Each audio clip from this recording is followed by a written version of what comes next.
In this second video about Canon's 5D Mark IV autofocus, we're going to be taking a look at the 7 focus point groupings that Canon have equipped the camera with, as well as a few different ways that are used to navigate around that 61 point grid. The 5D Mark IV's got a touch screen, so you can make many of the selections directly just by touching the screen.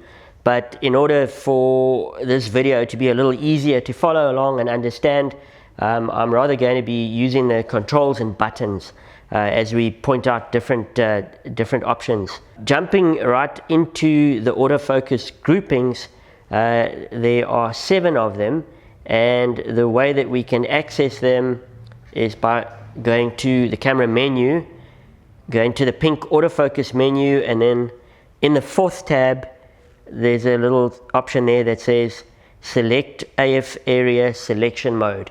So I'm going to press the set button, and that gives me a little screen here with the 7 different focus groupings. So they look a little overwhelming at first, but we're just going to go through each one, and I'll try to describe how I make use of them as a wildlife photographer and how they reference and relate to one another. With the camera in a shooting mode, press the info button to get this display on the back screen, and after that I push the autofocus button, which is right up on the top right of the camera, and then we get a graphic representation of these focus points. So this is pretty similar to what we'd be seeing inside the viewfinder, which is a little harder for me to show you. The first option is called Spot AF, and it's represented by a square with a small circle within. That particular focusing grouping is extremely accurate, but it is also quite a small one. So the actual AF sensor that we are selecting is smaller than any of the others. According to Canon's literature, it's perhaps less effective when you're trying to track moving subjects because it covers such a small area in the frame. Where it is particularly effective is if you're shooting in between obstructions, so perhaps through grass or through branches, then Spot AF can be a useful option. To navigate around the focus grid in Spot AF, I can use the joystick, and the point moves one row up or down with each button press. The next autofocus grouping option is called Single Point AF, and you can access it by moving the little lever on the 5D4, which I've done over here, and which we've described in an earlier video how to set that up. So single point autofocus it's the default setting on the 5D Mark IV's autofocus. It's very accurate. It covers not a big area in the frame, but I use it a lot for moving subjects. I use it for static subjects as well.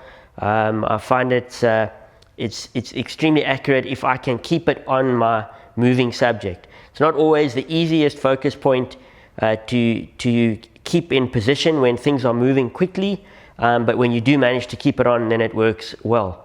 Using single point AF, the autofocus also works very fast, so it's one of my preferred settings. In single point AF, if I need to move my focus point, I can accomplish that by using the multi-controller in my thumb, and it moves one row up or down with each button click. If I am right over on the far end of the grid, I can just push the multi-controller in the middle and it jumps me back nice and quickly. I do use single point AF a lot for its accuracy, and because I may want to place my focus point away from the center of the frame. I can show that quite easily in these images on my computer here, and we can see that the focus point is easy to place right on the subject's eye. The third option that I use of these focus point groupings is called autofocus, expanded autofocus area, and it's shown in the viewfinder as a single focus point with 4 helpers that surround it. I use this one a lot for moving subjects as well as still subjects. It gives me 5 times as much autofocus grabbing area as a single point does, and the newer Canon cameras, this expanded autofocus area has really become effective. So it's one of my preferred autofocus groupings. Moving and navigating around the frame, again achieved with the multi-controller, 1 row of points at a time, and I can get back from the edge with 1 click. The way this focus point grouping works is initial autofocus takes place with the point that is selected by myself. If it starts to lose contrast or lose focus, then it will hand over to one of the 4 surrounding points and then try to maintain the lock that way. So I find it a very precise and forgiving autofocus grouping, and it allows me again to have accuracy right down to getting focused on my subject's eye.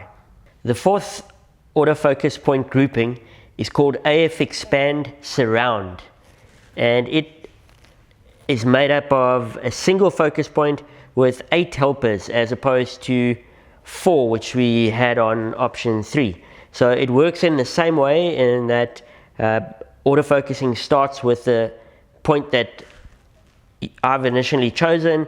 If the camera loses focus for any reason, tries to hand over to one of the 8 surrounding points. So I find it pretty accurate. I find it very useful for things that are moving quite fast, and I do use it at times.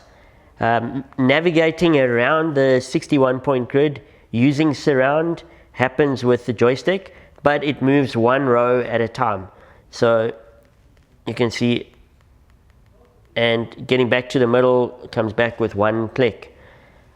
It's also a focus point grouping that I find accurate enough to use when I'm trying to get really critical sort of animal's eye in focus, or when I only have a shallow depth of field and I've really got to be concerned about accuracy.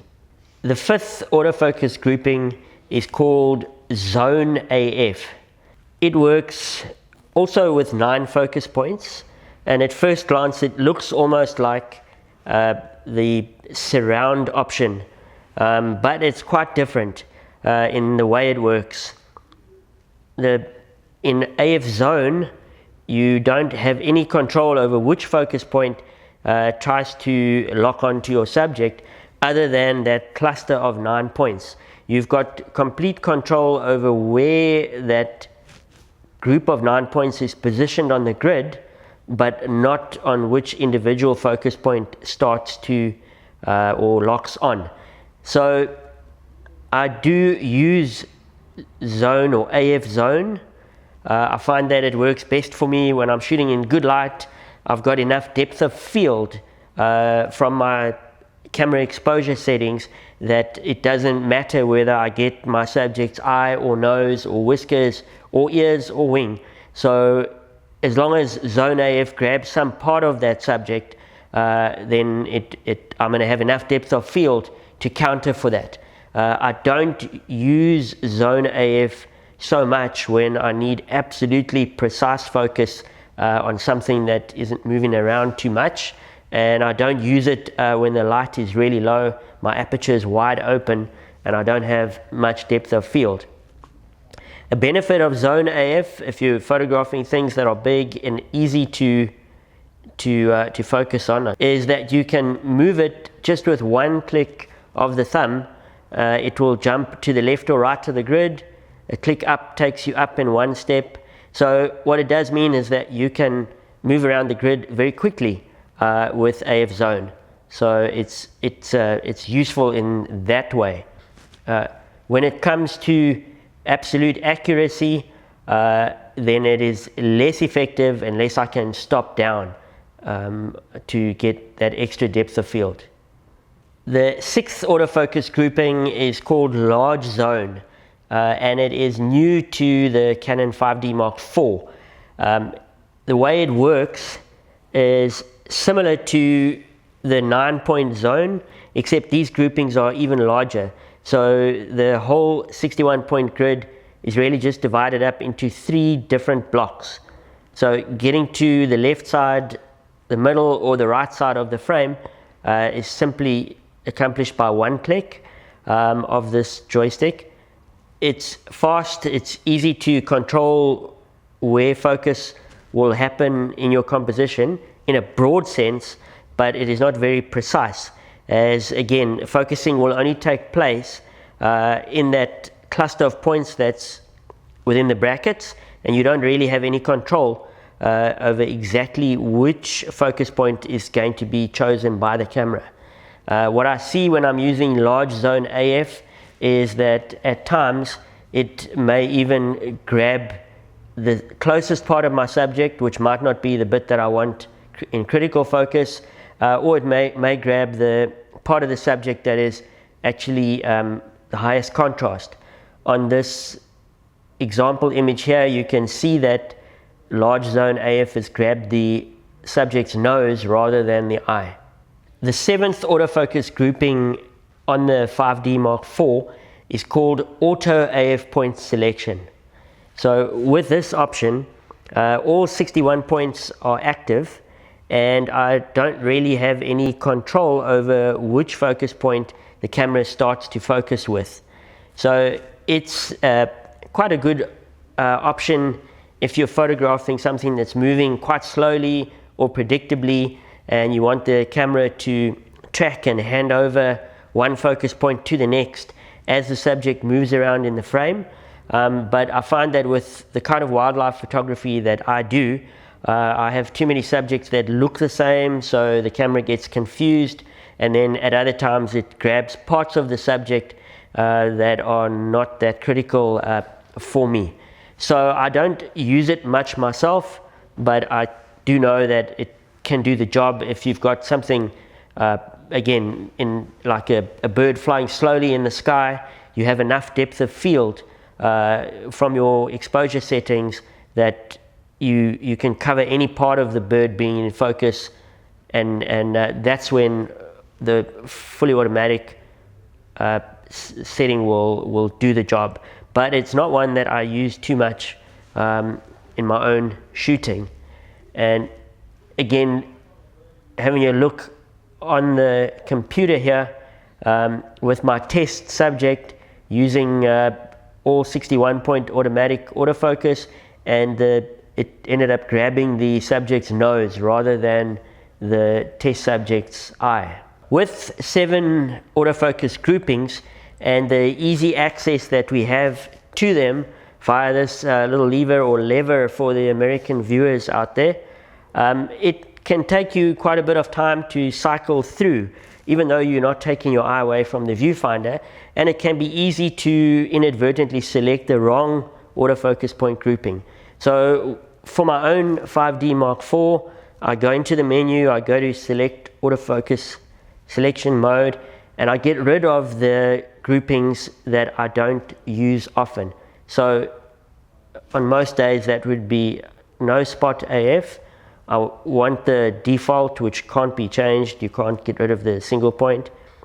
I want the 1 point plus 4 buddies. I don't need 1 plus 8. I'm going to keep zone for those slow moving subjects that are sort of easy, and when I have enough depth of field. I don't want the large zone. I don't want the 61 point. And then I just click on OK. So what that means now is that when I need to cycle between them, I've only got 3 options. So less confusion and more time saved. Another way to save a bit of time navigating around this 61-point focusing grid is to perhaps reduce the number of focus points that are visible in the viewfinder. So there's an option to do this. It's in the pink autofocus menu. It's under the same tab number 4, but it's the one called selectable autofocus point. So if I go in there, I've got 4 different options. So the first option is all points and it represents all 65 points. If I come down, the next one says only cross-type autofocus points. On the 5D Mark IV, that reduces the grid from 61 to 41, losing a little bit of coverage around the edge of the grid. If I come down to 15 points, that gives me a much smaller focusing point grid, and if I need to move rapidly around the frame with my focus point, this is a good option for me, because it means it only takes a few clicks left or right to get from one side of the frame to the other. I find that I'll use it a lot when I've got subjects that are sort of unpredictable. So I've seen it with animals like African wild dogs or lion cubs that are playing with one another. So I use that one a lot. And then right down to 9 points, one that I don't really use much, because I start losing too much coverage around the far edges of the frame where I might want to compose. But these are pretty easy to get to, and they are easy to understand. They only affect how the viewfinder shows the focus points, and they affect my ability to move around the frame with my focus point quickly. That's it for this video. In the next video, we're going to be taking a look at the differences and setup of the 5D Mark IV's autofocus when it comes to focusing and release priorities, which can be a little confusing. Hopefully we can make it a bit less so. Subscribe to this channel if you want to keep getting videos about Canon gear from a wildlife photographer's perspective.